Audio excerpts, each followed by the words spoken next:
پیش خدمت ہے شہرنامہ آواز۔ کرکٹر سے سیاستداں بنے اور پنجاب میں کانگریسی حکومت کے وزیر نوجیت سنگھ سدھو نے پاکستان کے وزیر اعظم عمران خان کی حلف برداری کی تقریب میں شامل ہونے کے سلسلے میں بھارتیہ جنتا پارٹی کے تبصرے پر جوابی حملہ کیا ہے۔ سدھو نے اتوار کو صحافیوں کو بتایا کہ وہ عمران خان کو 35 سال سے جانتے ہیں اور ان کی دوستی کے دعوت نامے پر ان کی حلف برداری کی تقریب میں شمولیت اختیار کی۔ انہوں نے کہا، جو لوگ میری مذمت کرتے ہیں وہ طویل زندگی جئیں، ضروری نہیں ہے کہ میں بھی ایسے ہی بولوں۔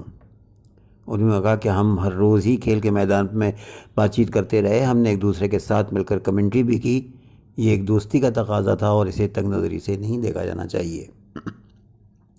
قابل ذکر ہے کہ بی جے پی نے مسٹر خان کے حلف برداری کی تقریب میں سدھو کے پاکستان کے مقبوضہ کشمیر کے صدر مسعود خان اور پاکستان کے فوجی سربراہ جنرل قمر جاوید باجوہ سے گلے ملنے پر تنقید کی ہے۔ بی جے پی کے ترجمان سمبت پاترا نے ہفتے کے روز ایک پریس کانفرنس میں کہا کہ یہ کوئی معمولی بات نہیں ہے کہ سدھو کانگریس کے معروف رہنما ہیں اور وہ پنجاب حکومت میں وزیر بھی ہیں۔ انہوں نے کہا کہ وہ جاننا چاہتے ہیں کہ کیا سدھو نے پاکستان جانے کے لیے کانگریس کے صدر راہل گاندھی سے اجازت لی تھی، اور اگر اجازت لی تھی تو کب لی تھی؟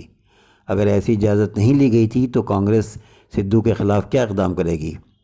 انہوں نے سوال کیا، کئی ہندوستانیوں کی موت کے ذمہ دار جنرل باجوہ کو گلے لگانا مناسب نہیں تھا۔ شکریہ۔